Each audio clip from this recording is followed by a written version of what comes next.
Bonsoir à tous et bienvenue euh, à cette conférence sur les buts, les établir et les accomplir. Donc,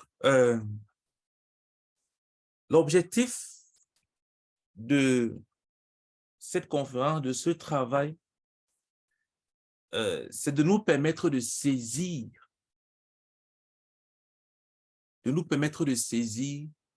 clairement ce que sont les buts et comment les accomplir.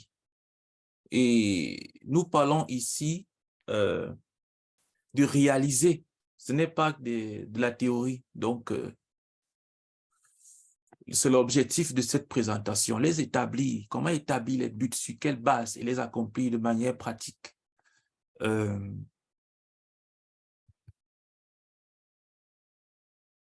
donc, à la fin de la présentation, il y aura des questions pour ceux qui seront encore là. Sinon, vous pouvez écrire dans la partie message, discussion, voilà, les différentes questions qui seront posées. Soit on pourra les répondre directement après la présentation ou même après, parce que je pense qu'on a tous les contacts ici, donc on pourra répondre à ces questions par la suite. Voilà, parce que la présentation est assez dense, donc elle est planifiée pour 2 heures et normalement, elle est enregistrée pour pouvoir être réécoutée par la suite. Donc, nous allons d'abord avoir une introduction. Nous allons présenter le but, la définition et la problématique. Nous allons parler de l'appel de Dieu, parce que en réalité, c'est de cela qu'il s'agit ici, dans cette présentation, dans ce travail. Je rappelle que ce n'est pas une présentation de développement personnel. Ici, ce que vous allez écouter, ce n'est pas pour vous dire comment devenir meilleur. Non, ce sera centré vraiment sur Dieu. Donc, c'est pas une conférence du développement personnel, de la motivation. Non,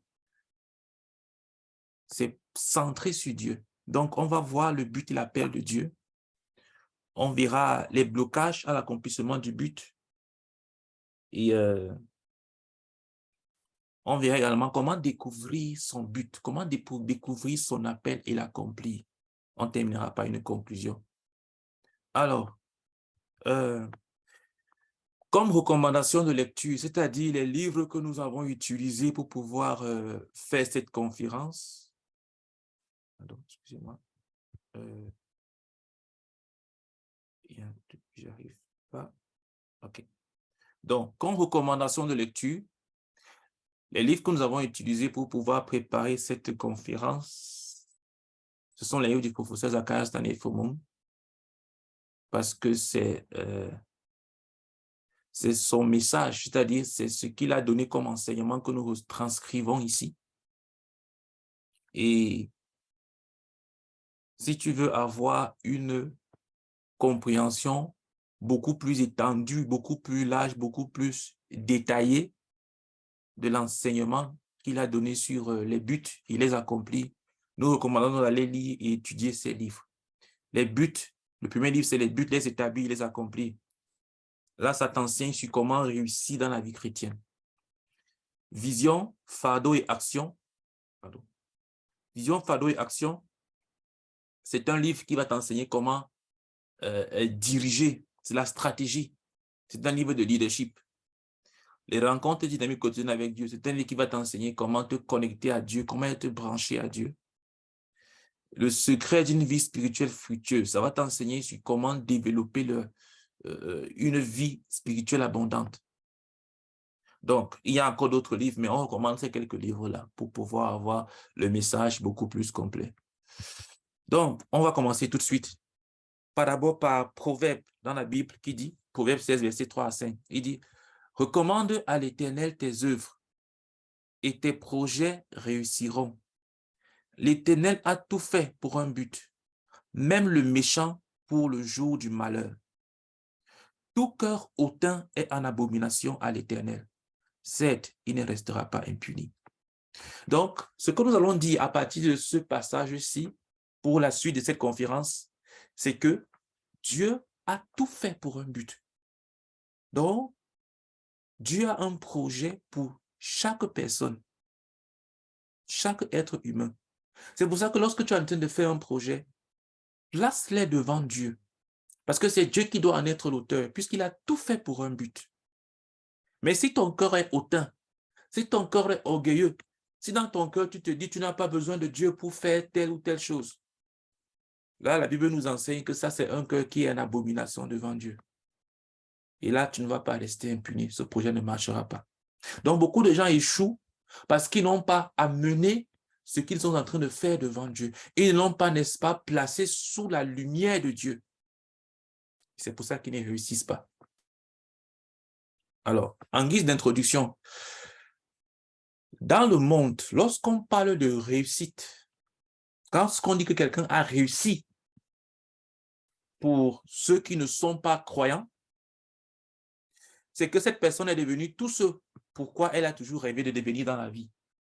Donc, quand quelqu'un a réussi à devenir, entre guillemets, son rêve, on dit qu'elle a réussi.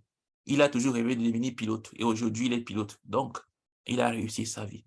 Elle a toujours rêvé de devenir une star. Aujourd'hui, c'est une star. Donc, elle a réussi sa vie.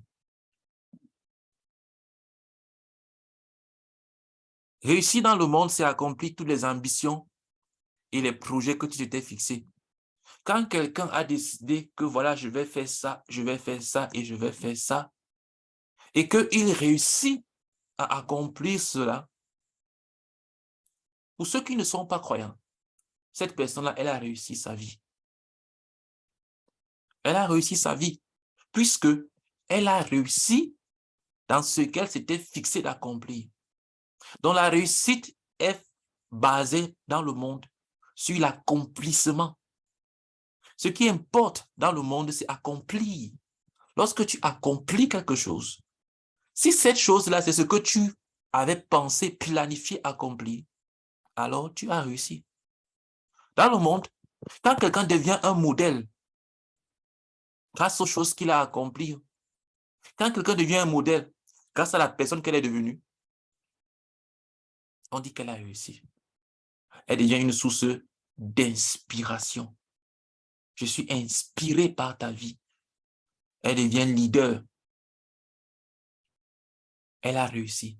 Parce que les autres maintenant la prennent comme modèle. Elle a réussi.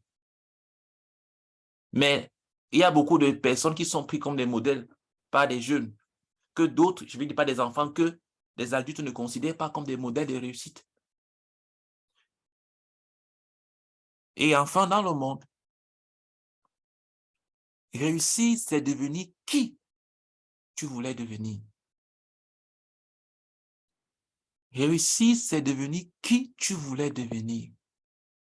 Quand tu as dit « je veux devenir celui-là », parce que le but n'est pas rattaché au qui, mais au quoi. Le but n'est pas rattaché à ce que tu dois faire ou non, à qui tu dois faire, à qui tu dois être, pardon. Le but est rattaché à ce que tu dois faire pour devenir qui tu dois être. Donc, dans le monde, quand tu deviens qui tu voulais devenir, on considère que tu as réussi. Tu es devenu qui tu voulais devenir. Tu es devenu qui tu voulais devenir. Donc, tu peux t'évaluer toi-même et te demander, est-ce que j'ai réussi selon le monde? Je suis devenu qui je voulais devenir? On entend ces personnes qui ont écrit leur biographie. Ils voulaient être le meilleur basketteur. Ils voulaient être le meilleur artiste, musicien, chanteur. Ils voulaient être le meilleur peintre. Ils voulaient être le meilleur footballeur. Et il est devenu. Alors, il a réussi. Voilà comment est-ce que le monde évalue la réussite. Mais ce que nous allons voir ce soir, c'est comment est-ce que Dieu évalue la réussite. Réussir selon Dieu, c'est devenir tout ce pourquoi il t'a créé. Dieu a un but, comme nous l'avons vu. Dieu ne crée personne au hasard. Il n'y a aucun être humain qui existe par hasard pour combler. Même lorsque on fait des enfants par accident, ils existent pour un but. Ils sont là. Parce qu'il y a des personnes qui ont fait d'amour, les femmes ne sont pas tombées enceintes. Donc lorsque Dieu permet que une femme tombe enceinte, que ce soit volontairement ou bien par accident, c'est qu'il a un but avec cet enfant-là. C'est pour ça que c'est une grosse tragédie. C'est une chose horrible, l'avortement. Quand une femme décide de tuer un enfant, ou bien quand un homme décide de tuer un enfant par avortement, il ne sait pas quels sont les desseins de Dieu qu'il a décidé de détruire. Réussir selon Dieu, c'est accomplir tout ce pourquoi il t'a créé. Il y a des choses que Dieu veut que tu réalises, que tu accomplisses, un travail à faire. Un travail à faire. Et quand tu accomplis ce travail-là en totalité, comme Dieu le voulait, tu as réussi selon Dieu. Réussir selon Dieu, c'est devenir un modèle dont Dieu peut s'en servir pour enseigner les autres sur le succès. C'est Dieu qui se sert de toi. Ce n'est pas toi qui te sert de toi pour enseigner les autres, mais c'est Dieu qui se sert de toi pour enseigner les autres. Aujourd'hui, Dieu se sert des écrits de Paul pour nous parler. On prend ce que Paul a écrit et on dit c'est la parole de Dieu. Mais pendant que Paul le faisait,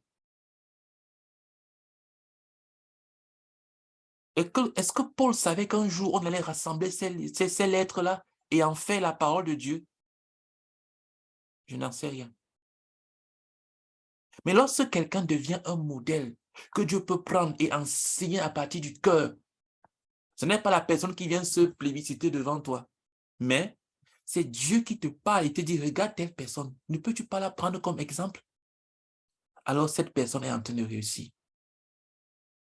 Réussir selon Dieu, c'est devenir qui Dieu voulait que tu deviennes en te sauvant. Lorsque Dieu t'a sauvé, il voulait que tu deviennes quelque chose, une personne en particulier. C'est Dieu qui place dans son corps le corps de son Fils, qui est l'Église. La Bible nous dit que lorsque tu traites avec le Saint-Esprit, ça parle des dons spirituels. C'est le Saint-Esprit au Père qui donne les dons spirituels. Lorsque tu traites avec le Seigneur Jésus-Christ, ça produit le ministère.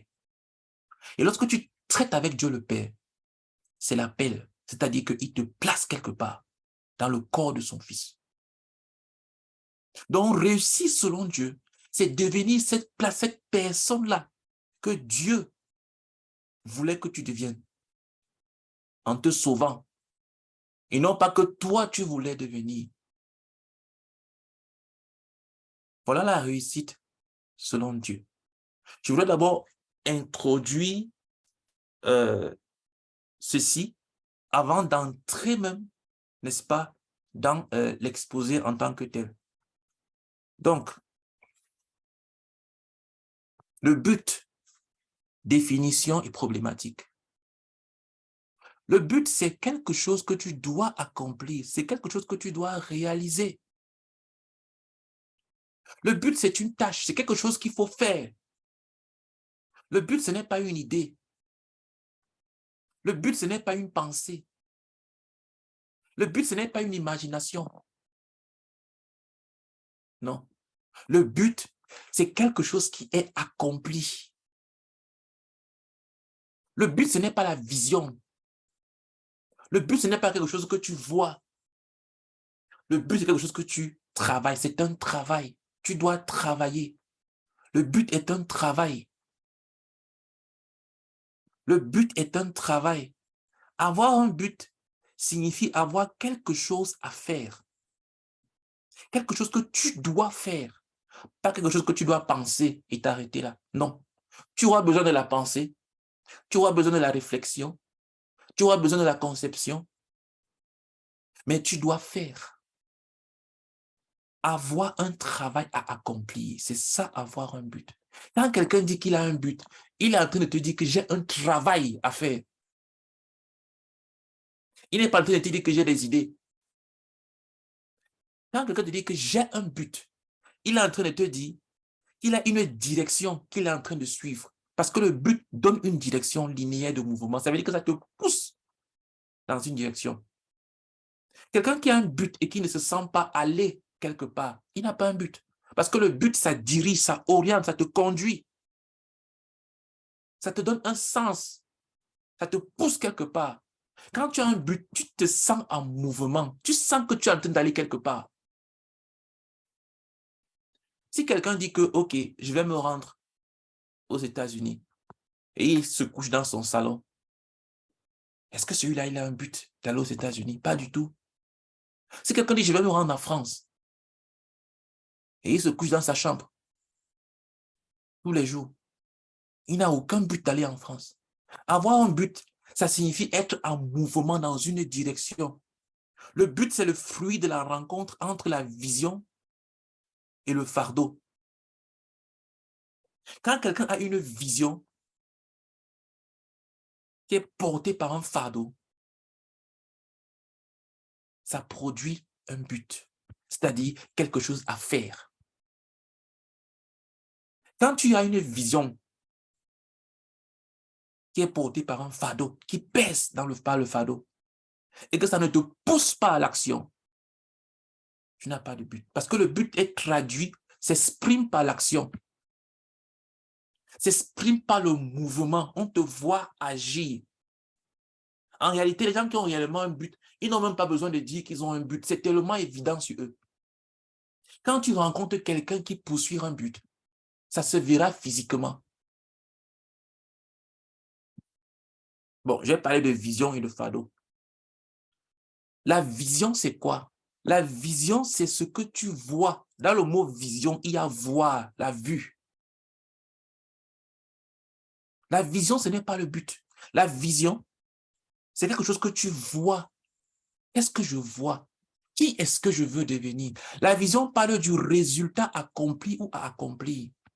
Quand on dit la vision, on est en train de dire à quoi on doit ressembler.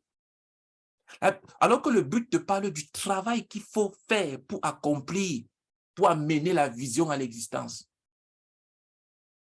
Quand quelqu'un dit que j'ai une vision, il aura besoin d'un but pour pouvoir produire cette vision. Il est en train de dire, je vois le produit final. Maintenant, pour que je puisse arriver à ce produit final-là, j'ai besoin d'un but. Donc, le but te dit le travail que tu dois accomplir pour voir cette vision se réaliser. La vision te dit qui tu dois devenir, à quoi tu dois ressembler, quelles seront tes caractéristiques d'évaluation, comment est-ce qu'on va t'évaluer. La vision, c'est voir. Le but, c'est travailler. Donc, lorsque tu as une réelle vision, elle te conduira à un fardeau. Le fardeau, c'est l'intensité du désir en toi de voir cette vision s'accomplir. Quand tu as une vision, c'est-à-dire que tu as une image dans ta tête, tu as une idée. On peut dire que, par exemple, le smartphone, le iPhone, c'était une vision, la vision de Steve Jobs. La vision, c'était le smartphone. Il voyait un téléphone, mais le téléphone n'existait pas encore. Mais ça, c'est la vision. Voilà à quoi ça va ressembler. On peut même le dessiner. C'est la vision. Mais maintenant, il faut un but pour arriver à ça. Il faut travailler. Lorsque tu as la vision et que cette vision est réelle, elle va te conduire à un fardeau. Et le fardeau, c'est l'intensité du désir de voir cela s'accomplir. Plus tu veux réellement que cette vision s'accomplit, plus le fardeau sera grand. Si ton fardeau est pesant, est lourd, c'est-à-dire que si l'intensité, si tu languis après la vision, après ce que tu as vu, après ce que Dieu t'a montré, si ça pèse dans ton cœur, cela va te pousser à l'action pour accomplir le but. Quand tu as réellement vu, quand Dieu t'a montré, quand tu as ouvert tes yeux, le fardeau va descendre sur toi. C'est-à-dire que tu vas commencer à languir. Ça va devenir pesant. Tu voudras rapidement que ça s'accomplisse. Ça va te tenir à cœur. Tu vas commencer à juger toutes choses par rapport à cette vision-là. Tu as vu. Et ça va te pousser à avoir un but. Là, c'est traduit par des actions. Si le fardeau que tu as de ta vision est léger, ça ne pèse pas. C'est éphémère. C'est-à-dire que ce n'est pas permanent sur toi. Ça ne grandit pas davantage. Alors tu pourrais ne jamais atteindre le but. Et par conséquent, jamais réaliser ta vision. Donc quand on dit que nous avons une vision, on est en train de dire voilà ce que nous allons devenir. Et quand on dit que nous avons un but, on est en train de dire voilà le travail que nous allons accomplir pour devenir cela. Il n'y a que 2 buts suprêmes dans le monde. Et tous les autres buts, y compris le tien, s'inscrivent dans l'un ou dans l'autre. Il y a le but suprême de Dieu. La raison même de toute l'existence. Les gens se demandent, mais pourquoi est-ce que Dieu a créé tout ce que nous voyons là? Le but suprême de Dieu, c'est de réunir toutes choses en Christ. Les choses qui sont dans les cieux et celles qui sont sur la terre. Je n'ai pas voulu qu'on lise beaucoup les passages bibliques. Parce que tout ce que nous sommes en train de dire ici, on peut les soutenir avec la Bible. Il y a des versets qui s'y rapportent. Mais le but suprême de Dieu, c'était de réunir toutes choses en Christ. Les choses qui sont dans les cieux et celles qui sont sur la terre. Jésus-Christ remplissant toutes choses. La gloire de Jésus-Christ visible sur toute création. Voilà ce que Dieu veut faire. Mais il y a également un autre but, le but de Satan, que je ne vais pas vous dire, pour que vous ne soyez pas tentés de l'aider. Tout ce que je peux dire sur le but suprême de Satan, c'est qu'il s'oppose au but suprême de Dieu. Il refuse que la gloire de Jésus-Christ remplisse toute la création. Maintenant, tout but que tu peux établir, aussi petit soit-il, même le but qui consiste à prendre une cuillère et la soulever, ça s'inscrit soit dans le but de Dieu, soit dans le but de Satan. Il n'y a pas un troisième but. Pardon. Tous les buts dans le monde, tout ce que les hommes réalisent, soit ça s'inscrit dans le but suprême de Dieu, soit cela s'inscrit dans le but suprême de Satan. Il n'y a pas un troisième but. Soit tu avances le but de Dieu, soit tu es en train d'avancer le but de Satan. Et les deux vont dans des directions opposées.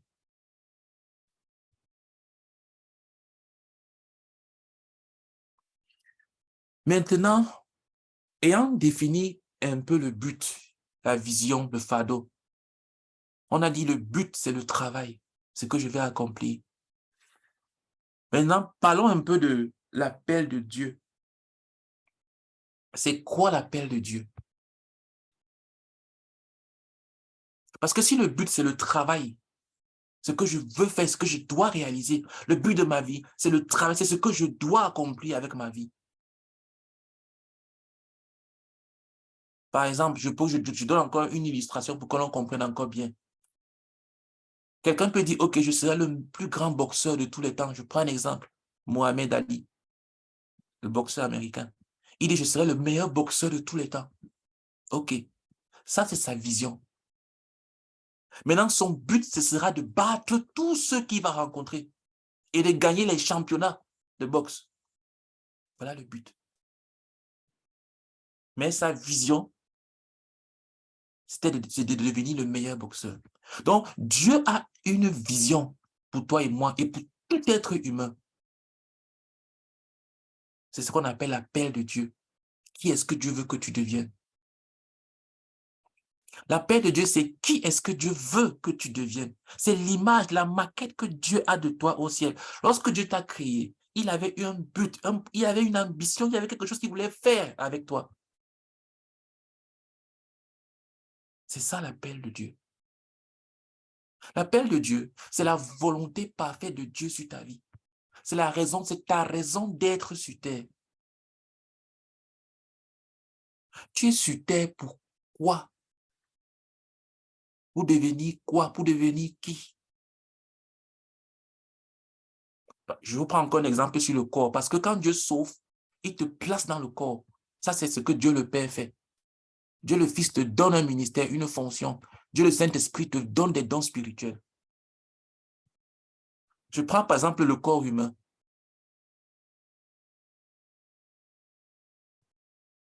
L'appel de la main, c'est-à-dire la main qui a 5 doigts sur ton corps, son appel, c'est d'être une main. Maintenant, on va voir ce que la définition d'être une main signifie. Et donc, son travail, c'est-à-dire son but, le but de la main que tu as, ça va consister à tenir les choses. Il faudra qu'elle tienne les choses pour être une main. Lorsque j'ai une main qui ne peut rien tenir, ce n'est plus une main. Peut-être c'est un pied, un genou ou une jambe, je ne sais pas, ou une oreille. Mais le but de la main, c'est de tenir les choses. Mais la vision, c'est la main. Quand on parle de la main, d'une main humaine, on a une image en tête. C'est ça qu'on appelle la vision. Quand on parle de toi, Dieu a une image en tête. C'est ça la vision. C'est ça ton appel. C'est ça ta maquette. L'appel de Dieu, excusez-moi, il y a quelques erreurs là, je vais corriger ça. L'appel de Dieu va te conduire au service de Dieu. Quand tu vas connaître ce pourquoi tu es sur terre, quand la main sait qu'elle est une main, alors, elle sait à quel service c'est ce qu'elle doit rendre. Si la main veut se comporter comme les pieds, alors qu'elle est une main, elle ne pourra pas être vraiment très utile au corps. Donc, c'est l'appel de Dieu qui va te conduire au service de Dieu. Ce n'est pas l'inverse. L'appel de Dieu va te donner un sens de destinée. Une raison d'être. Quand tu as un sens de destinée, tu as ce qu'on appelle une raison d'être. C'est-à-dire que tu sais que c'est à ça que je suis destiné. Je n'ai pas d'autre choix. Quand tu as une autre option dans ta vie, tu n'as pas un sens de destinée. Avoir un sens de destinée signifie que je n'ai pas d'autre option dans ma vie.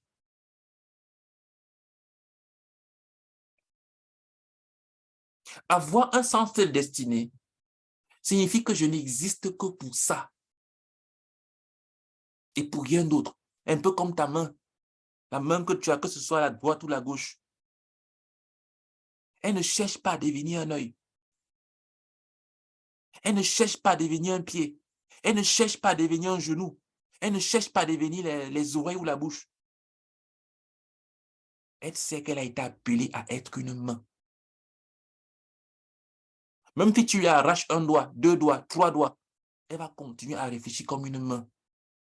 Parce que c'est ça son appel.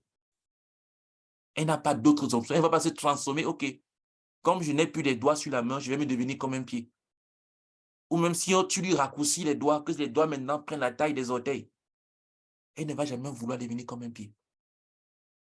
Parce qu'elle est destinée à être une main. Donc, quand tu as l'appel de Dieu dans ta vie, tu vas recevoir un sens de destinée. Tu n'auras pas 2 options. Je n'ai pas dit 3 ou 4, 2. Tu n'auras qu'une seule option dans ta vie, une seule direction à suivre. L'appel de Dieu, c'est ta 3e naissance. Il y a 3 naissances dans la vie de tout être humain.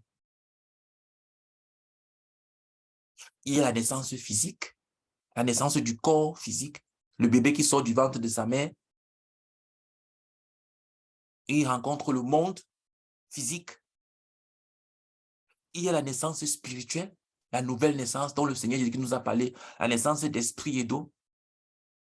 Ou lorsque tu rencontres le Seigneur Jésus-Christ, tu es une nouvelle créature. Ton ancienne vie est passée. Et il y a une troisième naissance, que ça, beaucoup ne connaissent pas, ne savent pas. C'est la naissance de ton âme. Quand tu rencontres l'appel de Dieu, c'est-à-dire, tu découvres qui tu es, tu te rencontres toi-même. Ça, c'est la troisième naissance. C'est l'appel de Dieu sur ta vie. Quand tu découvres ta destinée, c'est-à-dire que c'est un peu comme une fatalité. Tu dis, ce n'est que ça que je peux devenir. Je n'ai rien d'autre. Je ne veux rien d'autre. C'est ça, avoir une destinée. Ça, c'est la troisième naissance. Beaucoup d'êtres humains meurent juste avec la première naissance, la naissance physique.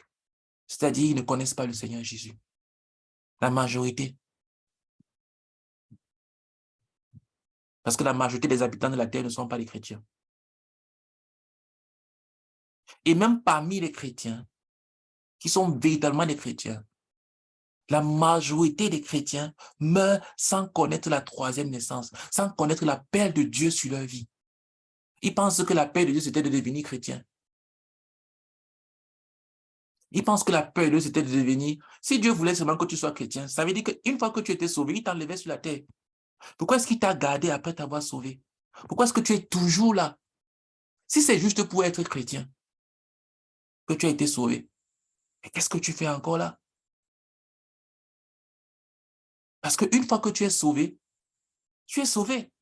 Tu ne seras jamais sauvé une deuxième fois. Dieu ne va pas te sauver une deuxième fois. Quand tu es sauvé, tu es sauvé. Mais beaucoup de chrétiens passent à côté parce qu'ils ne posent pas la bonne question. Ils ne se demandent pas quel est l'appel de Dieu sur ma vie. Ils veulent plutôt faire des choses pour Dieu. Et non faire ce que Dieu veut qu'ils fassent. Mais quel est l'employé qui part faire le travail qu'il veut dans l'entreprise de son employeur? C'est qui fait ce genre de choses? Il vient travailler dans ton entreprise et il choisit de faire ce qu'il veut pour toi. Et à la fin du mois, il veut que tu le payes pour ça. Vous connaissez quelqu'un qui fait ce genre de choses? Je n'en connais pas.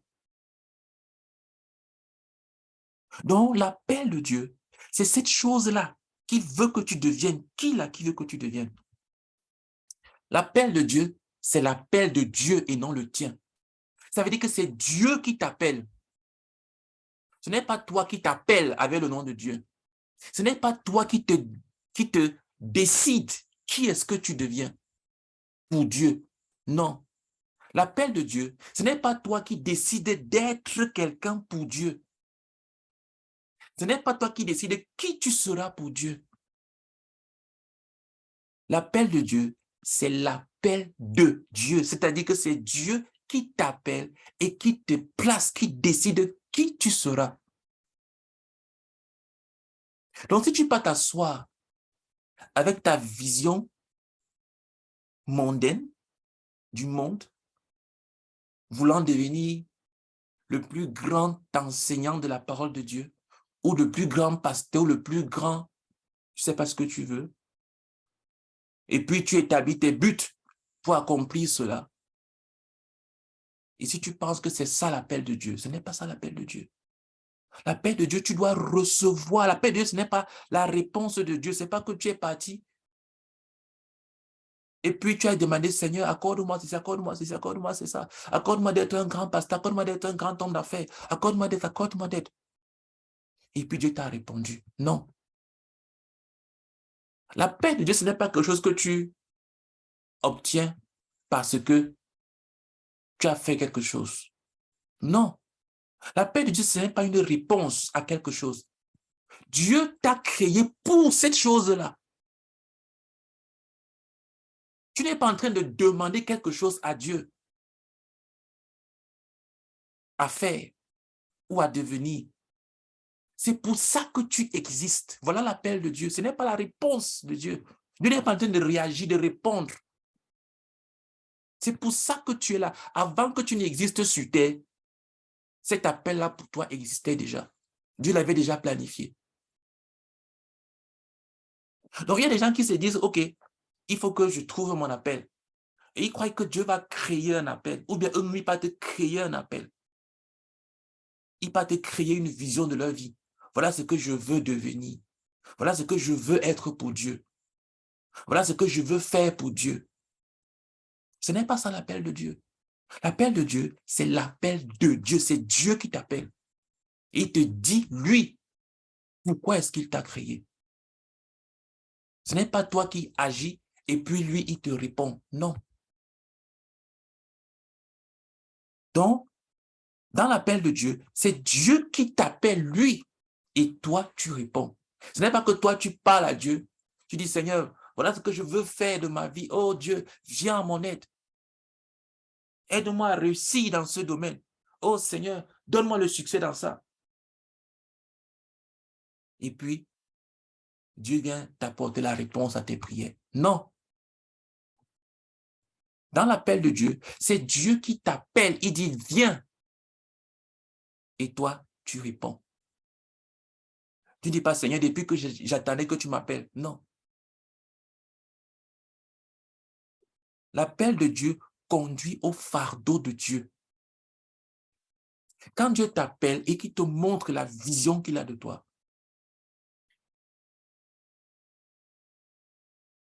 tu auras le fardeau dans le cœur pour accomplir cette chose-là. Elle ne va plus te quitter. Elle ne va plus te quitter. Elle ne te quittera plus. Quand Dieu te montre pourquoi est-ce qu'il t'a créé, elle ne te quittera plus. L'appel de Dieu conduit au but de Dieu. Quand tu connais l'appel de Dieu dans ta vie, tu sais quel est le but que tu dois accomplir. Tu sais quels sont les buts que tu dois faire. On n'établit pas les buts. On commence par l'appel de Dieu. Et l'appel de Dieu n'est pas vague et général. Elle est spécifique. Elle est spécifique. Dieu ne veut pas que tu sois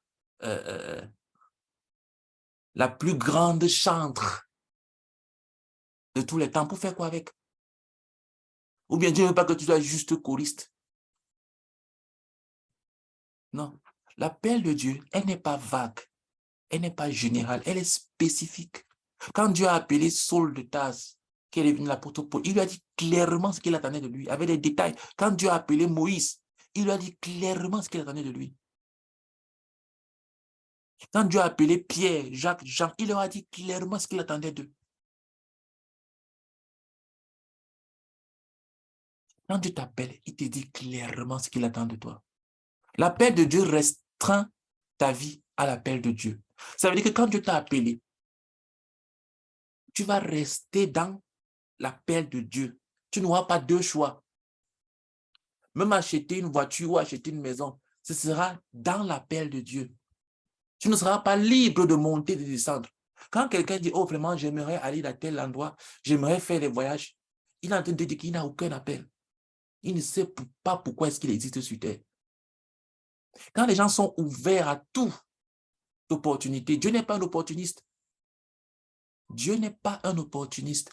Il ne saute pas sur toutes les occasions. Mais dans le monde, on t'enseigne à sauter sur les occasions. Toute occasion est bonne à prendre. Tu as cette occasion-ci là, accroche-toi. Tu as telle autre occasion, saisis-toi.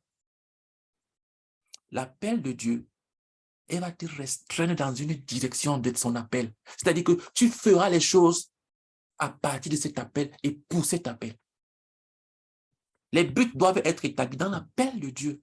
Tu vas établir tes buts, tes objectifs de la vie, tout ce que tu voudras faire et accomplir pour réaliser cet appel, pour devenir cet appel.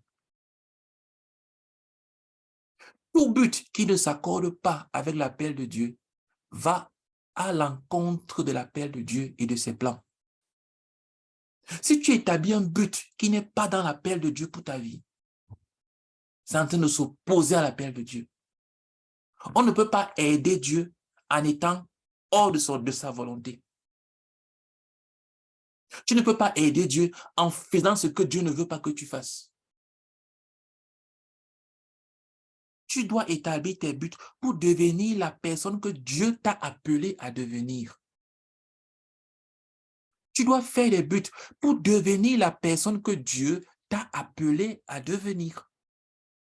C'est dans ce cadre-là qu'on établit les buts. C'est pour ça que je parle de l'appel de Dieu. Donc, Dieu recherche l'obéissance à son appel et non pas l'accomplissement de grands buts, pas de désobéissance. Les gens veulent faire de grandes choses. Ils veulent réaliser de grands buts. Hein? Ils veulent devenir... Mais à quoi te servirait tout ça si tu perds ton âme?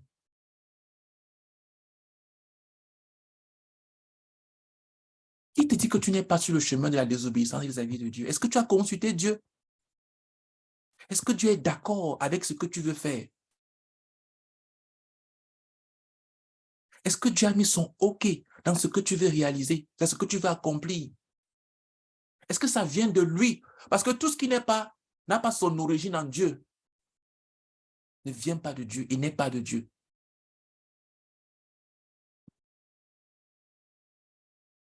Hein? Donc Dieu n'est pas impressionné par les entre guillemets grands accomplissements, les grandes choses, les grandes rêveries que quelqu'un peut avoir de vouloir réaliser. Il n'est pas impressionné par ça. Ce que Dieu recherche, c'est l'obéissance à l'appel, à sa volonté. Et non pas des grands buts que tu vas établir. C'est pour ça que, avant d'entrer dans la pratique des buts, j'insiste d'abord dessus. Parce que ça ne nous sert à rien d'établir de grands buts, de faire de grandes choses, si nous passons à côté de l'appel de Dieu sur nos vies.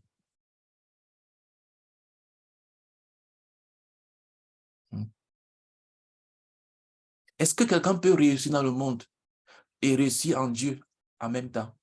Comme certaines personnes peuvent croire que si tu es milliardaire, ça veut dire que tu as réussi ta vie. Un milliardaire qui ne connaît pas Jésus-Christ a raté sa vie. Un homme riche qui ne connaît pas Jésus a raté sa vie. Parce que à quoi lui serviront ces milliards quand il sera en enfer? Il en fera quoi? Et donc, si tu considères que quelqu'un qui est devenu un grand chef d'entreprise, qui est devenu un grand milliardaire, qui est devenu un grand intellectuel, qui a révolutionné le monde de la technologie, comme Steve Jobs, ou bien qui a changé les codes de loi, qui ont changé la face du monde, comme Mandela et ainsi de suite. Ce sont des grands hommes, oui, dans ce monde-ci-là. Et que pour toi, c'est ça réussi dans sa vie. Moi, je te pose la question, où est-ce qu'ils sont maintenant? Est-ce qu'il réussit sa vie, c'est finir en enfer? Réussir sa vie, c'est finir en enfer? Donc, Dieu recherche l'obéissance. Ils n'ont pas accompli de grandes choses. Un conseil, écoute, si tu ne connais pas l'appel de Dieu sur ta vie, alors ton premier, ton seul et unique but doit être de le connaître. Car il faut que tu saches que Dieu a réellement un appel sur ta vie.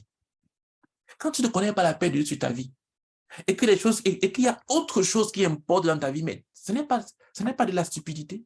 C'est un peu stupide. Comment tu peux aller dans une entreprise? Tu ne connais pas ce pourquoi est-ce qu'on t'a recruté. Tu te mets seulement à travailler. Tu risques de faire une grosse bêtise et on risque de te renvoyer le même jour. Quand tu ne connais pas l'appel de Dieu sur ta vie, alors ne reste pas les bras croisés et dis que, OK, tant que je ne connais pas l'appel de Dieu, je ne fais rien. Non. Établis tes buts dans le sens de connaître cet appel. Et on le verra devant. Pour ceux qui vont rester jusqu'à la fin. Donc, établis des buts dans cette direction-là. L'ignorance de l'appel de Dieu sur ta vie n'est pas une excuse devant Dieu. Tu ne peux pas te tenir devant Dieu et dire, Seigneur, je n'ai pas accompli mon appel parce que je ne connaissais pas. Je n'ai pas accompli mon appel parce que je ne connaissais pas. J'ai établi des buts. Je suis allé à gauche, je suis allé à droite. J'ai quand même fait de bonnes choses. Parfois, j'ai même prié, tu as exaucé. Tu as béni ces buts-là. Mais je ne connaissais pas. Comme Dieu a béni Ismaël de Abraham. Mais est-ce que Ismaël était la volonté de Dieu pour Abraham? Est-ce que Dieu lui avait dit que tu auras plusieurs fils? Ou bien Dieu lui avait dit que non, je veux que tu aies un fils de ta servante. C'est ce que Dieu avait dit à Abraham. Mais Dieu dit pourtant qu'il a béni Ismaël à cause d'Abraham. Mais est-ce que Ismaël était dans la volonté de Dieu pour Abraham? Donc, ne confond pas les bénédictions de Dieu et l'approbation de Dieu. Dieu bénit par amour, mais il désapprouve par la justice. Les récompenses célestes ne seront données que dans le cadre de l'appel de Dieu. Tout autre appel réalisé sera gaspillé pour l'éternité. Écoute, si tu fais un travail maintenant, tu peux t'efforcer, monter, descendre, faire des croisades d'évangélisation, des croisades de jeûne, de prière, donner beaucoup d'argent pour l'œuvre de Dieu, pour les malades, les pauvres. Fais tout ce que tu veux. Écoute-moi très bien. Si tout ce que tu fais ne s'inscrit pas dans le cadre de ce pourquoi est-ce que Dieu t'a appelé, parce que tu ne connais pas, quand tu seras au ciel, si tu es un croyant, tu n'auras aucune récompense pour cela. Donne même tout ton argent, tout ton salaire, tout ce que tu veux. Mais si tu n'es pas en train de faire ce pourquoi Dieu t'a appelé, lorsque tu seras au ciel, tu n'auras aucune récompense. Au contraire, tu seras même puni pour ça.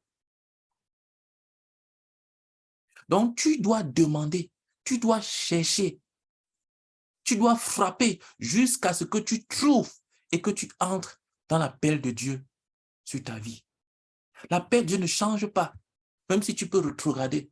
Il y a des gens qui ont regardé et puis quand ils reviennent, ils croient que ce qu'ils avaient vu avant là, ils n'avaient pas bien vu. L'appel de Dieu ne change pas. Parce que c'est ce pourquoi Dieu t'a créé. Est-ce que Dieu t'a créé une deuxième fois? Et les personnes, ils ont d'abord vu. Ils avaient vu quand ils étaient dans une certaine communion, une intimité avec Dieu. Ils avaient quelque chose qu'ils avaient vu. Ils avaient une vision. Et puis après, aujourd'hui, ils ont rétrogradé de leur relation avec Dieu, de leur intimité avec Dieu. Ils commencent à voir autre chose. Et ils croient que Dieu est dans cette chose-là. Ce que tu avais vu, la paix de Dieu, c'est ce pourquoi Dieu t'a créé. Est-ce que quand tu reviens, ou bien quand tu diminues, ou bien quand tu regardes, Dieu te crée une deuxième fois? La paix de Dieu ne change pas. Donc, si tu rétrogrades et que tu commences à faire autre chose, en abandonnant ce que Dieu t'avait montré, et que tu savais, que tu sais que c'est ça l'appel que Dieu voulait que tu sois, mais à cause de tes ambitions aujourd'hui, tu commences à faire autre chose. Tu es en train de gaspiller ta vie. Tu ne seras pas récompensé pour ça. L'appel de Dieu ne change pas. Dieu ne se repent pas de ses dons et de son appel. Ce que tu connais ou crois être l'appel de Dieu sur ta vie, poursuis-la avec toute la conviction que tu as. Tu pourrais peut-être te tromper, ou bien tu pourrais voir en partie, parce qu'on voit en partie, on ne voit pas tout l'appel de Dieu. Quand un enfant naît, au début, il ne sait pas utiliser ses mains. La main, elle est là. Il ne pourrait même pas savoir à quoi ça sert. Déjà, elle est même déjà toute fermée. Mais elle est là. La main a déjà son appel. Et peut-être en ce moment-là, pour lui, l'appel de sa main, c'est de sucer son doigt. Il peut se dire que l'utilité de cette main-là, c'est de sucer le doigt. Mais elle va se développer et de plus en plus, elle va devenir habile dans ce pourquoi est-ce qu'elle a été créée, dans ce pourquoi est-ce qu'elle est une main. Donc, si tu vois quelque chose et que tu crois être cela, tu as ne serait-ce qu'une infime conviction dans cette chose-là comme étant la paix de Dieu sur ta vie, s'il te plaît, poursuis cela. Vas-y, grandis dans ça, exagère dans ça. Peut-être que Dieu va t'ouvrir, te montrer davantage. Donc, voilà l'appel de Dieu. Et c'est dans l'appel de Dieu que le but, c'est dans l'appel de Dieu que le but doit s'inscrire. C'est au travers de l'appel de Dieu que l'on doit rédiger le but, les buts. OK. Maintenant, les blocages à l'accomplissement du but. Pourquoi est-ce que les gens n'accomplissent pas leur but? Le premier blocage à l'accomplissement d'un but, c'est le manque de but. Le deuxième blocage à l'accomplissement d'un but, c'est le manque de but. Le troisième blocage à l'accomplissement d'un but, c'est le manque de but. Parce que si quelqu'un veut réaliser, veut réussir, il va d'abord commencer par établir un but. Sans but, il n'y a pas de succès. Le succès n'est pas le fruit du hasard. On ne réussit pas par hasard. Tu dors, tu te réveilles le matin, tu as réussi. Non. Le succès, c'est un engagement. Tu dis, je veux réussir, alors je vais faire ceci pour réussir. Je vais réussir, alors voici ce que je vais faire. Quand il n'y a pas un but qui est écrit, tu as décidé d'échouer. Le manque de but est un gros blocage au but lui-même. Et aussi parce que ce que les gens appellent but, ce n'est pas le but. Beaucoup de personnes disent que vraiment, je n'arrive pas à accomplir mon but. J'ai établi tel but cette année. Je dois lire 50 fois ma Bible. Mais je n'arrive pas à finir.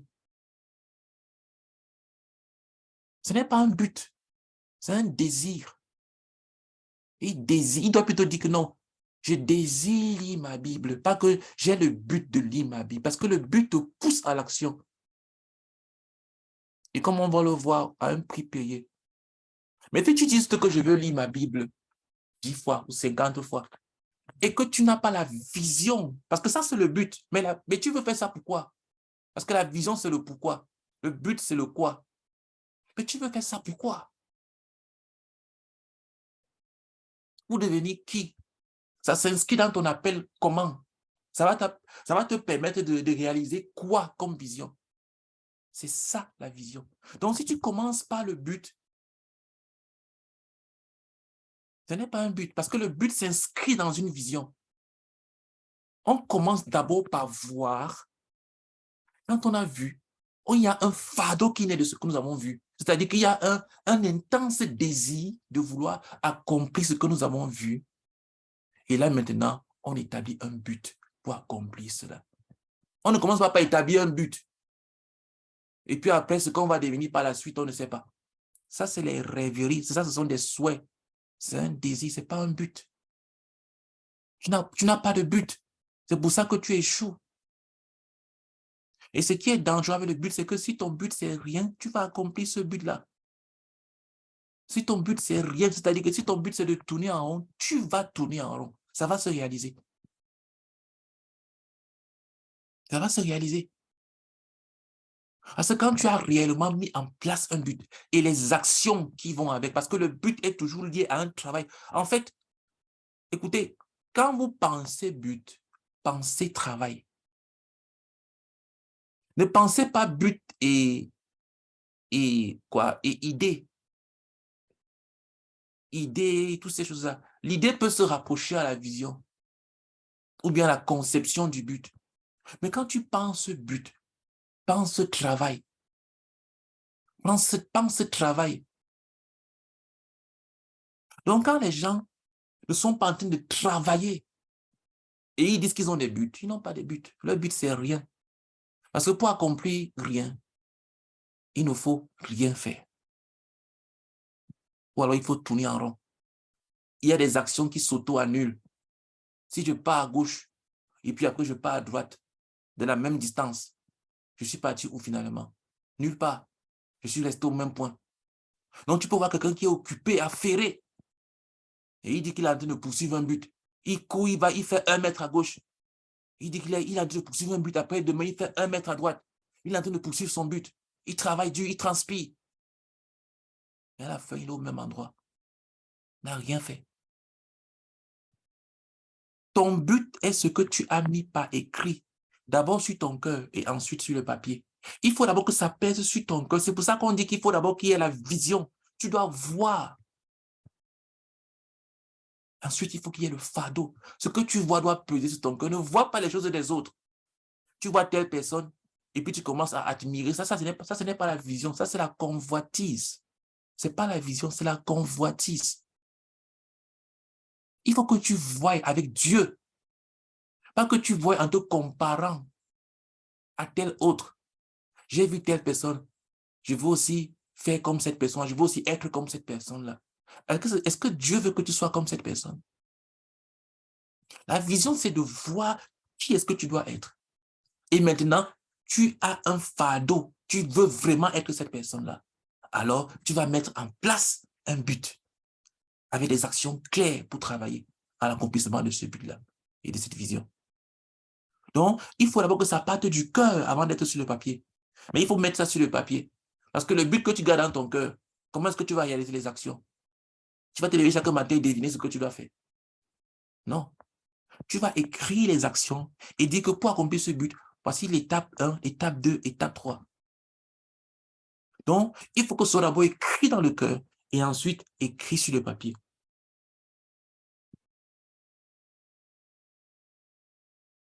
Les gens établissent leur but qui est en dehors de l'appel de Dieu sur leur vie. Et après, ils osent demander à Dieu de venir les aider à accomplir leurs rêves mondains. Beaucoup de gens font ça. Ils ne s'intéressent pas à Dieu. Ils ont des ambitions mondaines. Ils s'asseyent, ils font des plans, et puis ils mettent ça dans la prière, dans les oreilles de Dieu. Écoute, Dieu n'est engagé qu'envers l'accomplissement de son appel pour nous. Voilà là où Dieu est engagé. Avant de dire aux disciples, quand il a envoyé les disciples, même pas avant, quand il a envoyé les disciples aller prêcher dans tout le monde et de faire de toute nation des disciples, il a dit, je suis avec vous. Il a d'abord dit que j'ai reçu tout pouvoir m'a été donné. Il leur rassure d'abord que j'ai le pouvoir sur tout. Ensuite, il a dit, partez. Il a dit, je suis avec vous jusqu'à la fin du monde. Partez. Donc, Dieu t'envoie dans sa vision, dans son but, dans son appel, et il vient avec toi. Il dit, allez et faites de toutes les nations des disciples. Je suis après, il dit, je suis avec vous. Dieu ne te suit que lorsque tu t'engages sur le chemin de sa volonté. Les personnes qui s'engagent sur la désobéissance, et puis après ils tendent la main de Dieu, la main à Dieu. Après, ils disent, mais vraiment, pourquoi est-ce que ma vie ne marche pas? Pourquoi ma vie ne donne pas? Est-ce que tu es dans l'appel de Dieu sur ta vie? Hein? Dieu n'est engagé qu'envers l'accomplissement de son appel. Dieu a un but suprême, comme on l'a vu. Et il travaille en cela. Et à partir du but suprême qu'il a, il t'a créé et il t'a sauvé pour que tu contribues à l'accomplissement de ce but suprême-là. Maintenant, si toi, tu peux faire autre chose, il n'est pas engagé à cela.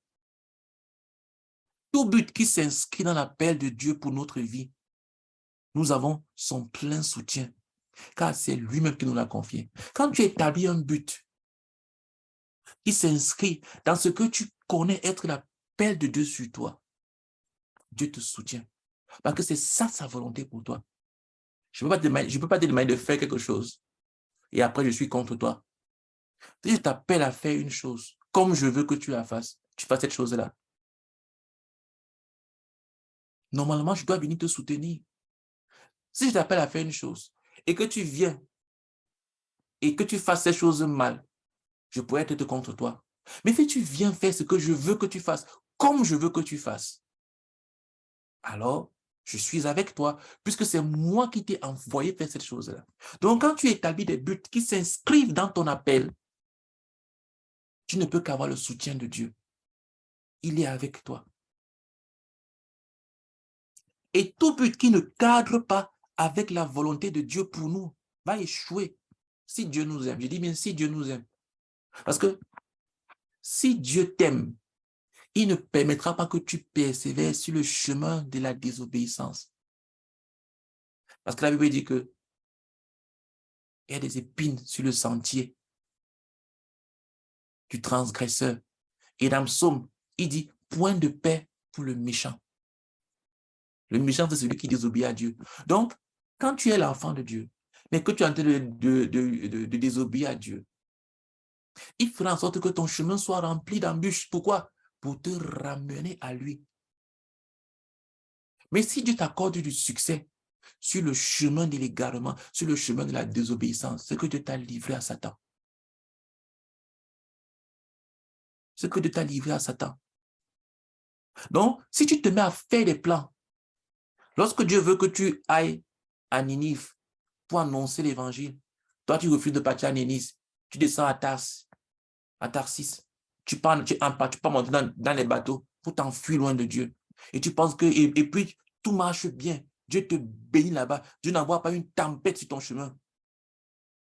Mais Dieu te bénit. Sache que Dieu est en train de te livrer, que tu ne lui appartiens plus. Il t'a lâché.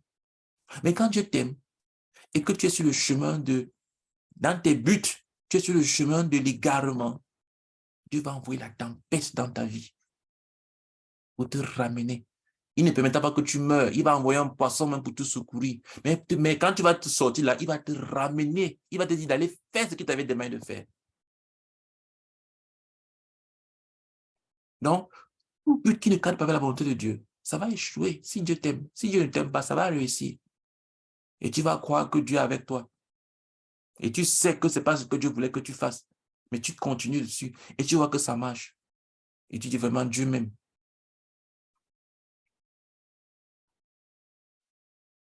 Les gens échouent à l'accomplissement de leur but parce qu'ils ont sous-évalué le prix à payer pour accomplir le but.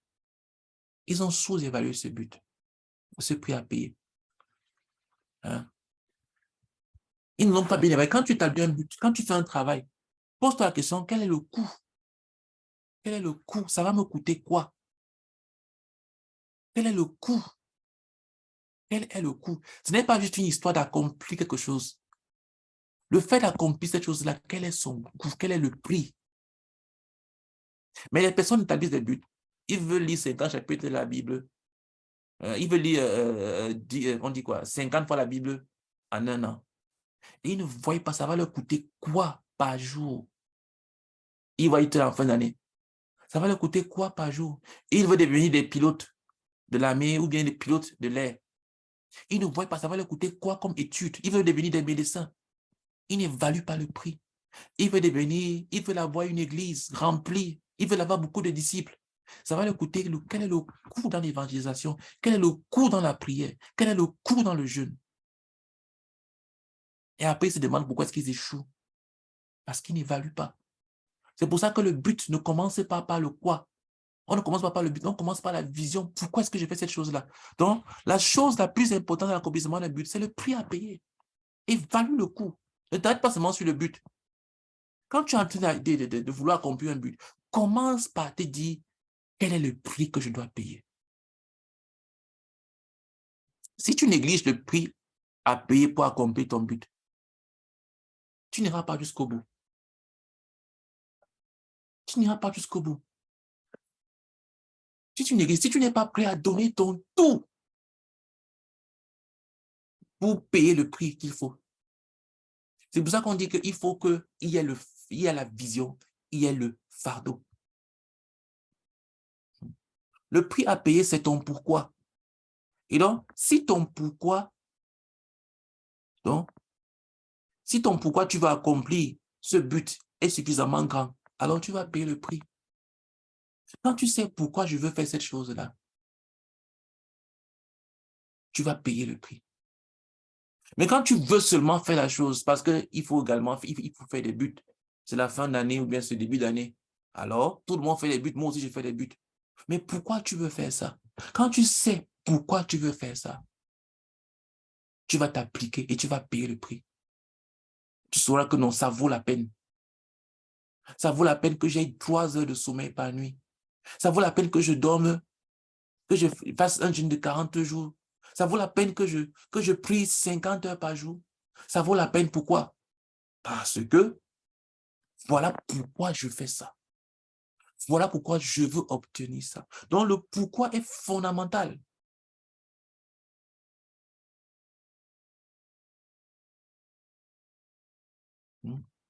Donc, pourquoi c'est ta vision et ton fardeau à la fois? Quand la vision pèse sur toi, tu as ton pourquoi. Tu peux dire, OK, voilà pourquoi je veux faire cette chose-là, mais est-ce que ça pèse sur ton cœur? Oui, tu veux faire ça, mais est-ce que ça te tient vraiment à cœur? Voilà pourquoi est-ce que tu veux faire ça, mais est-ce que ça, est-ce que c'est pesant sur toi? Ou bien c'est juste un désir, c'est un souhait, c'est pas un fardeau. Tu n'as pas envie de le décharger. Tu ne languis pas. Tu n'en rêves même pas dans tes nuits. Alors ton pourquoi est faible. Et tu as de grandes chances d'échouer dans ton but.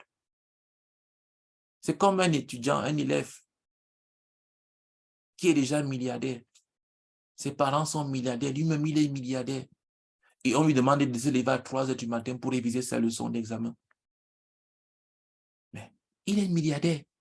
Il peut être totalement démotivé si sa motivation, comme pour beaucoup d'étudiants qui vont à l'école, c'est d'avoir l'argent, d'avoir un emploi, d'avoir un travail. Il a déjà tout ça. C'est pour ça que vous pouvez voir les enfants des riches ne pas être motivés à l'école. Parce qu'ils ont déjà tout. Donc, lorsque l'intensité du fardeau pèse sur la vision, ton pourquoi va grandir. Et si tu as un grand pourquoi, alors tu vas payer le prix. Les gens auront l'impression que tu es en train de te sacrifier, que tu es en train de souffrir. Mais quand ton pourquoi est tellement grand, le sacrifice sera vu comme un jeu d'enfant. Quand tu ne seras même pas en train de faire ça, tu seras malheureux. Les gens vont te voir être en train de te battre, de te débattre. Mais toi, tu seras heureux à l'intérieur. Vous pouvez voir un athlète, comment est-ce qu'il transpire. Il transpire, il se bat, il fait il s'entraîne dur. On peut même avoir pitié de lui. Pourquoi est-ce qu'il court comme ça? Mais il a un pourquoi grand.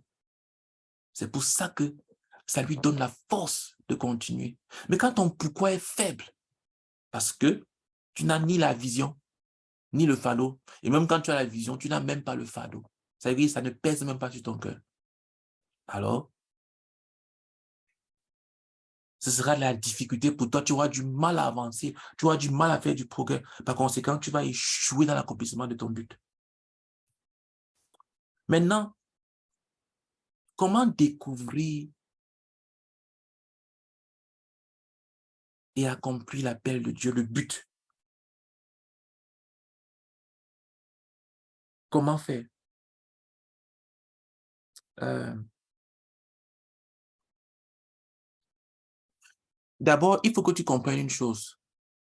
C'est que Dieu a un appel clair sur ta vie. Peut-être pour toi, c'est flou dans ton esprit, mais dans l'esprit de Dieu, son appel est clair pour toi. Dieu n'est pas en train de deviner. Dieu n'est pas en train de fouiller. Il n'est pas en train de rechercher. Dieu ne te regarde pas et puis il réfléchit ce qu'il va faire de toi. Il faut que tu saches que ton appel est clair. C'est-à-dire, ce pourquoi Dieu t'a créé est clair dans son esprit. Sans tâche. Parce qu'il avait d'abord ça avant de te créer. C'est sur cette base qu'il t'a créé. Et qui t'a amené à l'existence.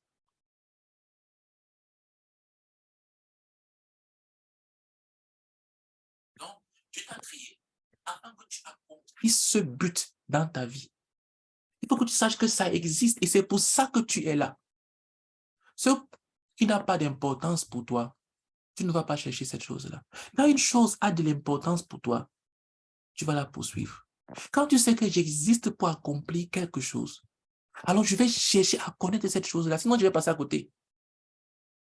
Donc Dieu t'a créé pour accomplir ce but-là. Il faut que tu saches cela. Dieu ne t'a pas créé pour accomplir autre chose. Dieu ne t'a pas créé pour faire autre chose. Que tu deviennes grande selon tes yeux. Non. Dieu t'a créé pour faire quelque chose de spécifique.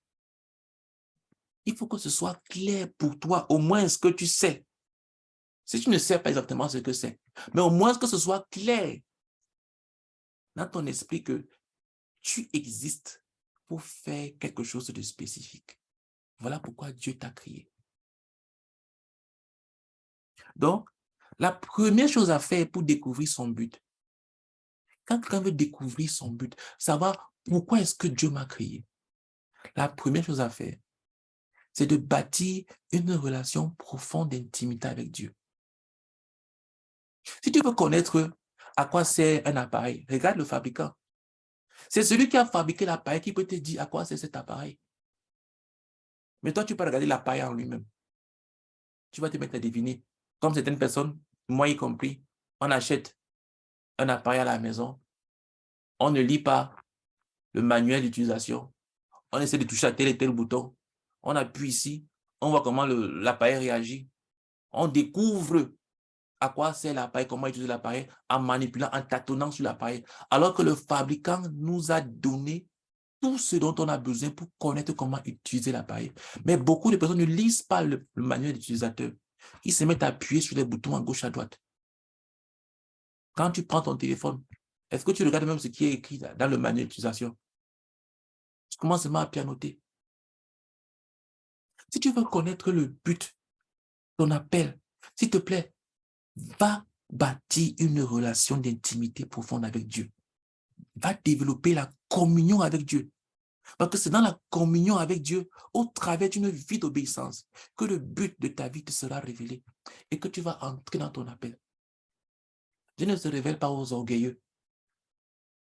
Dieu ne se révèle pas aux rebelles. Dieu ne se révèle pas. Si tu veux connaître pourquoi est-ce que tu existes, s'il te plaît, développe une relation d'intimité profonde avec celui qui a fait que tu existes, avec celui qui t'a amené sur terre. Je me souviens parfois, on avait l'habitude, on demandait souvent à nos parents, mais pourquoi est-ce que tu m'as donné tel prénom? Pourquoi est-ce que tu m'as donné tel prénom? Pourquoi est-ce que tu m'as appelé comme ça, comme ça, comme ça?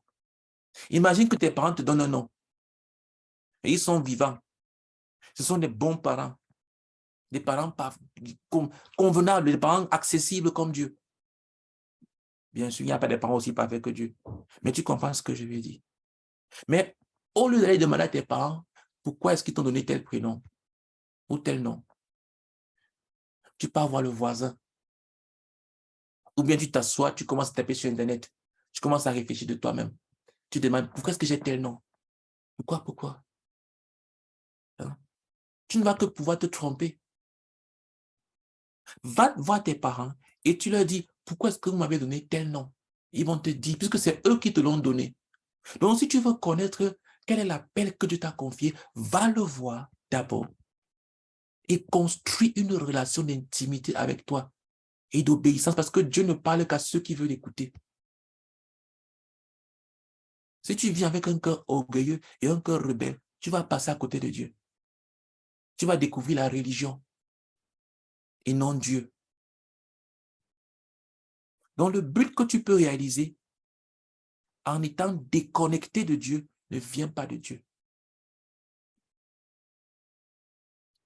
Donc, si tu penses que tu peux faire quelque chose qui soit déconnecté de Dieu, c'est-à-dire en n'étant pas branché à lui,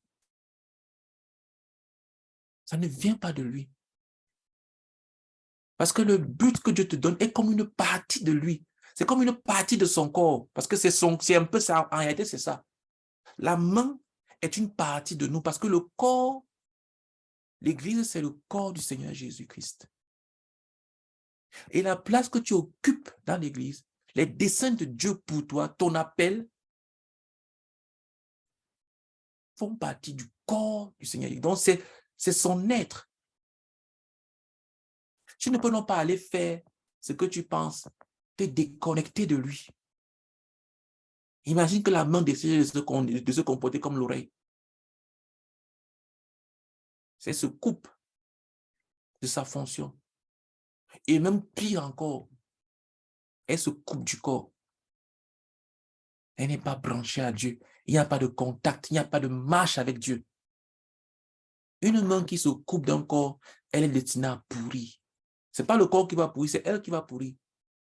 Elle peut être aussi habile, aussi musclée qu'elle le souhaite. Mais si elle est déconnectée du corps, elle va pourrir. L'appel que tu peux accomplir sur ta vie et n'ayant pas besoin de marcher avec Dieu, ce n'est pas l'appel de Dieu sur ta vie. Un appel, une chose que tu peux faire et que tu n'as pas besoin de Dieu pour faire cette chose-là ne vient pas de Dieu. Parce que c'est le même sang qui coule dans tout le corps humain. Il n'y a pas deux sangs dans un même corps. Donc, la main, pour être la main, elle a besoin de recevoir le sang du corps. Pour pouvoir bien fonctionner, elle a besoin de recevoir le sang du corps, c'est-à-dire la vie du corps.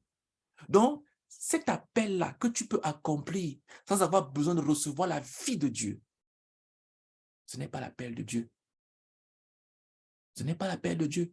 Toute chose que tu peux faire sans avoir besoin de Dieu ne vient pas de Dieu. Parce que Dieu te donne son appel au travers de sa vie. C'est-à-dire que c'est une partie de lui. Comme la main est une partie du corps. Et je prie que vous puissiez saisir ça. Donc l'appel que tu accomplis sur ta vie, si tu penses que c'est l'appel de Dieu, alors sache que tu auras besoin de Dieu pour accomplir cet appel. Si tu perds Dieu sur le chemin, tu peux commencer avec Dieu comme Salomon dans l'accomplissement de l'appel de Dieu sur ta vie et le perdre en chemin.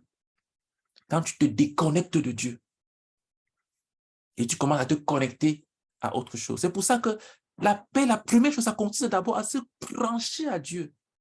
Les gens veulent connaître l'appel de Dieu sur leur vie, mais ils ne veulent pas être intimes avec Dieu. Ils veulent découvrir ce pourquoi est-ce que Dieu les a appelés, pour pouvoir établir le but. Mais ils ne veulent pas être intimes. Ils ne veulent pas la proximité avec Dieu. Ils ne veulent pas l'intimité. Ils ne veulent pas la communion avec Dieu. Ils veulent le service. Ils veulent servir, mais ils ne veulent pas être proches de celui qui sert. Ils ne veulent pas l'amitié. Ils veulent servir parce que c'est la position qui les intéresse. Écoute, si tu veux connaître l'appel de ta vie, décide que tu vas avoir une relation profonde et d'intimité avec Dieu. Séparé de tout péché. Donc, commence donc à bâtir cela. Commence à bâtir une communion profonde avec Dieu en te séparant de tout péché dans ta vie et en menant une vie d'obéissance totale. Totale. Tu veux connaître l'appel de Dieu sur ta vie. Commence par bâtir la relation avec Dieu. Parce que si Dieu t'appelle à faire quelque chose, c'est au travers de la relation que vous avez ensemble que ça va naître. La rencontre avec Dieu produit un but. Le but, ou plutôt j'ai envie de dire, avant d'arriver au but, la vision, l'appel de Dieu, c'est le fruit de ta communion avec Dieu. Quand tu te branches à Dieu, ça va produire ça.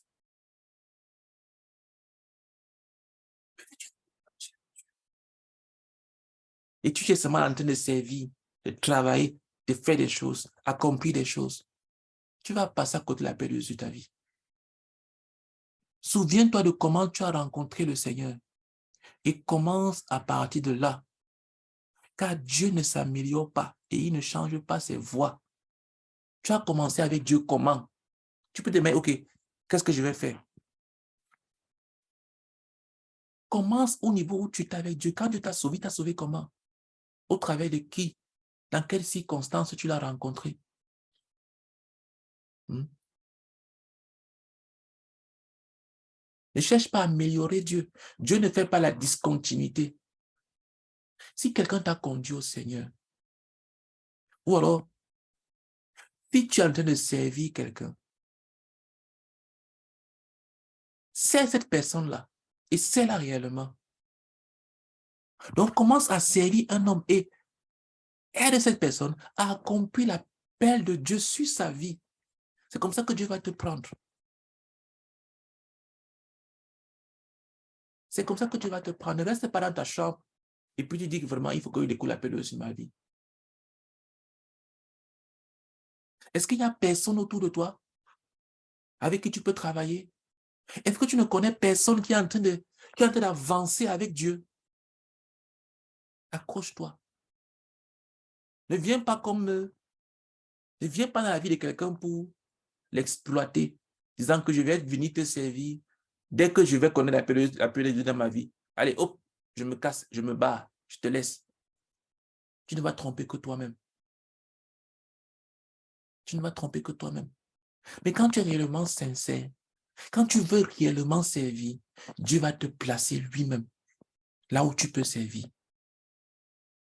Les gens qui ne savent pas comment servir et où servir, c'est parce qu'ils sont intérieurement faux à la base. Ce sont les propres ambitions qu'ils ont. Ce n'est pas de servir quelqu'un. Ils ont les propres ambitions de grandeur.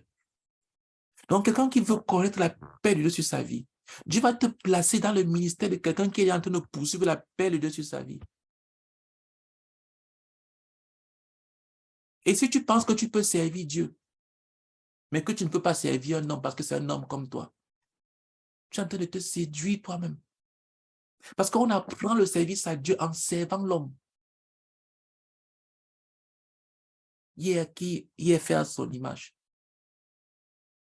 On apprend le service à Dieu en servant l'homme. C'est dans le service à l'homme que Dieu nous recrute. Parce qu'il voit comment nous avons été fidèles dans cette petite chose-là. Alors, il nous confie aussi ce qui est à nous. Quand tu as été fidèle à servir un homme, et quand je dis homme, je parle homme avec grand H, dans le domaine de son appel, comme faisant partie de ton appel à toi, pas comme un mercenaire.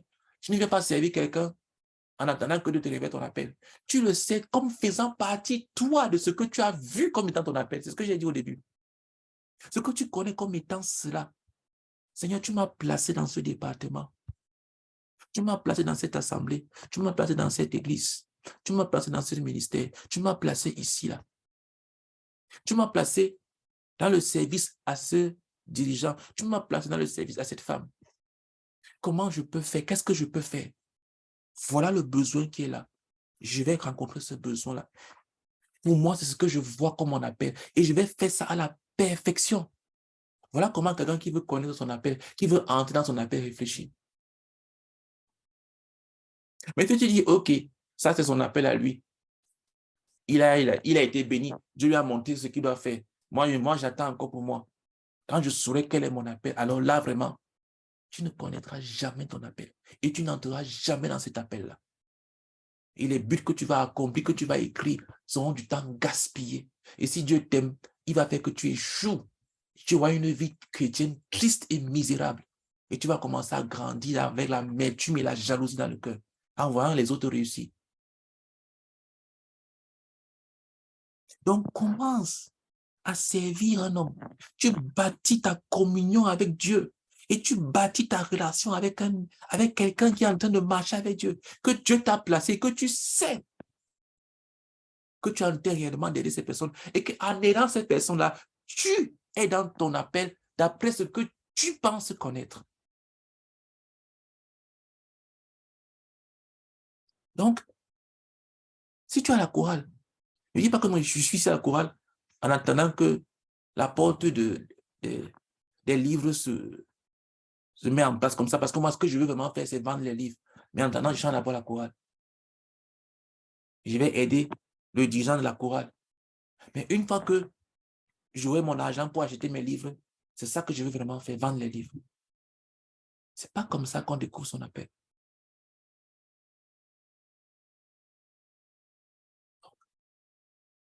Dans cette communion avec Dieu, avec l'homme, tu vas recevoir des choses à faire.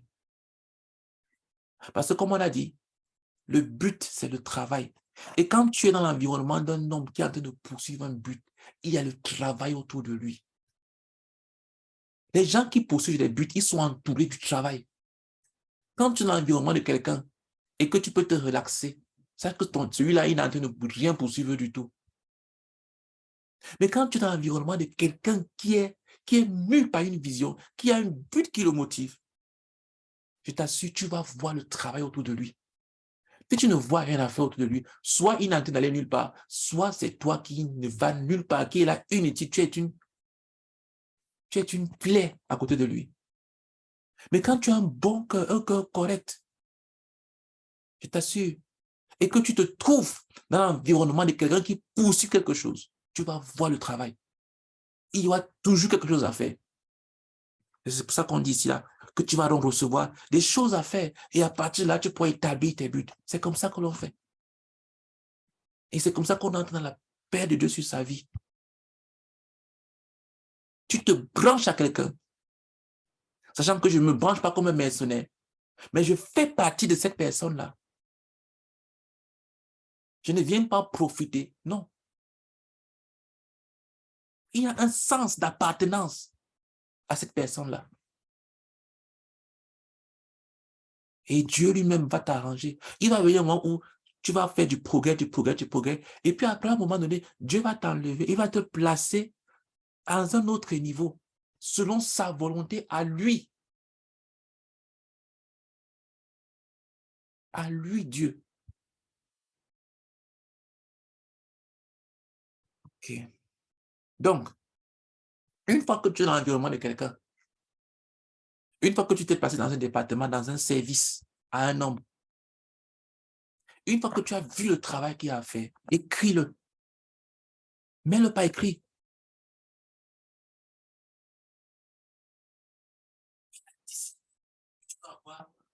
Il y a la méthode, il y a le but. La discipline, c'est quoi?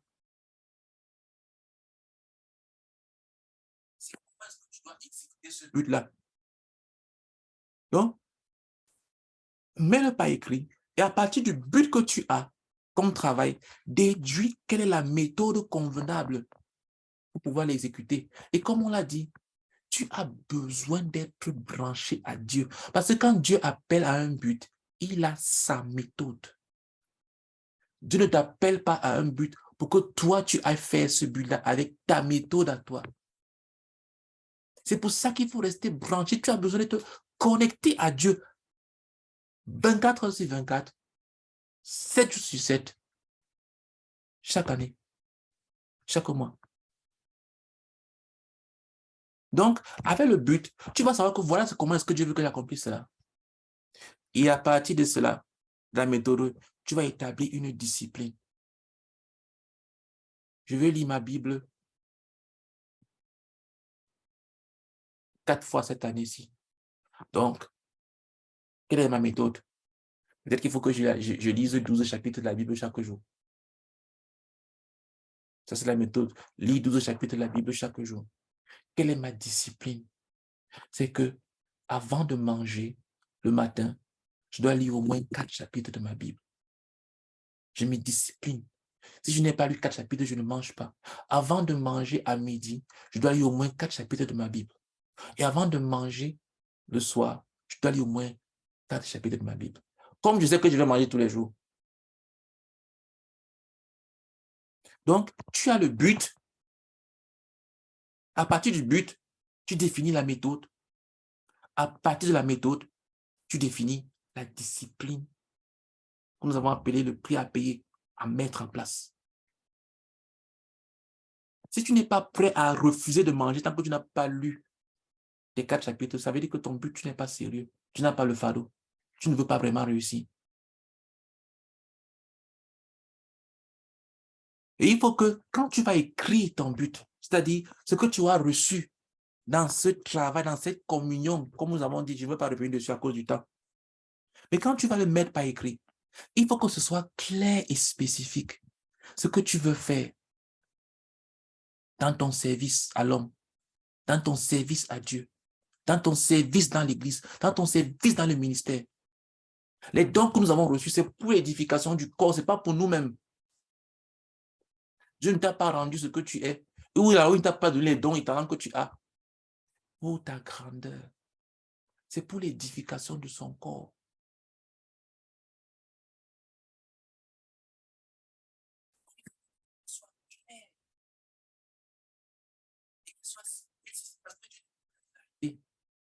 Dieu n'est jamais dans la généralité. Il faut que ton but soit mesurable, que tu puisses l'évaluer, que tu puisses savoir est-ce que je suis en train de faire du progrès ou pas. Que tu puisses parler en termes de pourcentage, que tu puisses le chiffrer. Trouve un moyen d'évaluation de ton but. Il faut que ton but soit limité dans le temps. Que tu n'aies pas toute la vie devant toi pour accomplir cela. Un but que tu as toute la vie devant toi. Si ta vie devant toi se limite à demain ou à ce soir, parce que Dieu va t'appeler ce soir, tu vas échouer. Donc, tu dois avoir un but limité dans le temps. Je veux faire cette chose-ci là. Il y a ce besoin-ci que j'ai remarqué, que je vais accomplir. Parce que ça va apporter tel succès dans la vie de telle personne qui est en train d'accomplir l'œuvre de Dieu dans sa vie. Ou bien parce que c'est mon appel, je connais il y a mon appel. Alors, pour accomplir mon appel, voilà ce que je dois faire. Maintenant, j'ai combien de temps pour faire ça? Il faut que ton but soit suffisamment grand pour échouer lamentablement sans la main de Dieu. Et comme je le répète, tout ce pourquoi tu n'as pas besoin de Dieu ne vient pas de Dieu. Si tu peux faire une chose sans Dieu, tu n'as pas besoin de lui. Pour ce but-là. Pour cette vision-là. Donc, il faut que ce soit suffisamment grand. Puissant n'établit pas des buts de poussin. Établit des buts de lion. Et crie à Dieu pour qu'il te corrige si tu dois être corrigé. Et pour qu'il te soutienne. Une chose est sûre, Dieu va te soutenir. Tant que tu es sur sa volonté, il va te soutenir.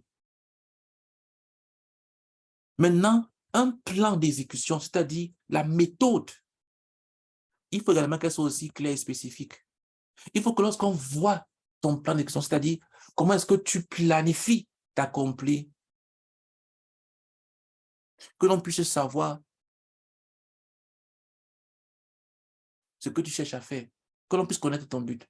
Quand on voit les différentes étapes, quand on voit que quelqu'un lit, par exemple, 12 chapitres de la Bible chaque jour, et quelqu'un qui connaît à peu près combien de chapitres de la Bible a, il pourra savoir combien de fois tu veux lire la Bible. Donc, quand tu as un plan clair, une méthode propre, les gens sauront quel est ton but. Quand ils te verront travailler, ils sauront ce que tu poursuis. Quand tu es affairé, tu vas à gauche, tu vas à droite, et on te demande, mais qu'est-ce que tu es en train de faire? Ça veut dire que ta méthode est floue. Mais si tu vois quelqu'un qui est assis sur un piano en train de faire des accords, tu vois qu'il est en train soit de vouloir apprendre à jouer, soit de vouloir composer quelque chose. Donc, tu dois avoir un plan d'exécution propre, clair, spécifique. Et ton plan d'exécution doit également être évaluable, avant que tu puisses choisir le meilleur parmi plusieurs plans. Il faut que tu aies au moins 7 façons d'accomplir ce but-là. Quand tu vas accomplir une chose, il n'y a pas qu'une seule manière, il y a plusieurs façons. Trouve la façon dont Dieu veut que tu le fasses. Et accomplis cette façon-là, d'après cette manière-là. Et n'oublie pas, cette maxime-ci là, c'est que la méthode de Dieu est toujours la moins coûteuse en argent et la plus simple d'exécution. Les gens se compliquent parfois la vie pour accomplir des choses.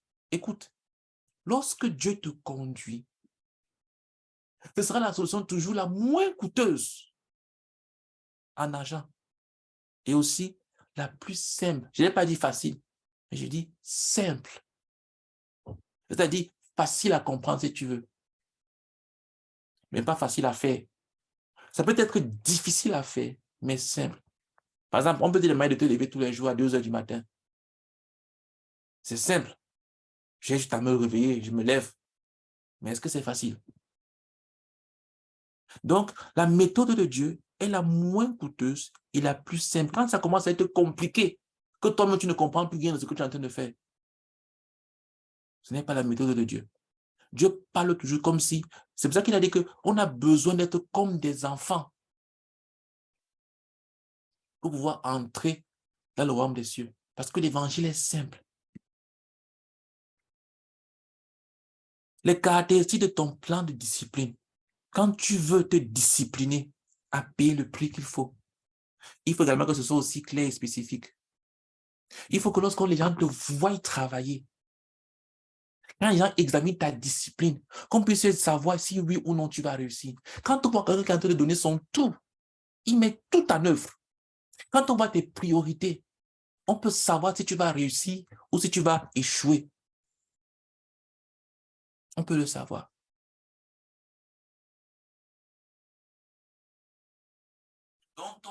discipline doit être claire et spécifique.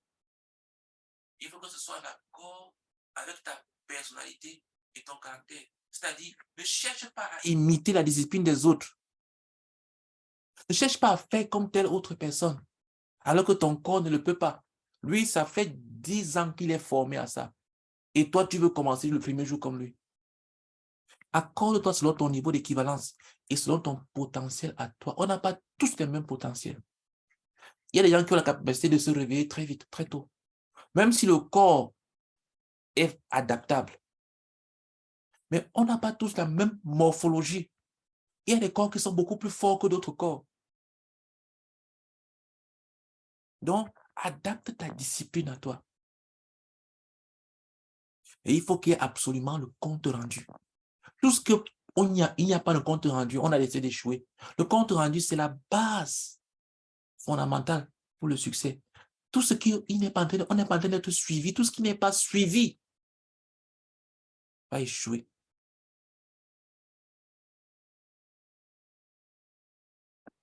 En conclusion, donc, pour conclure cette présentation, cette conférence,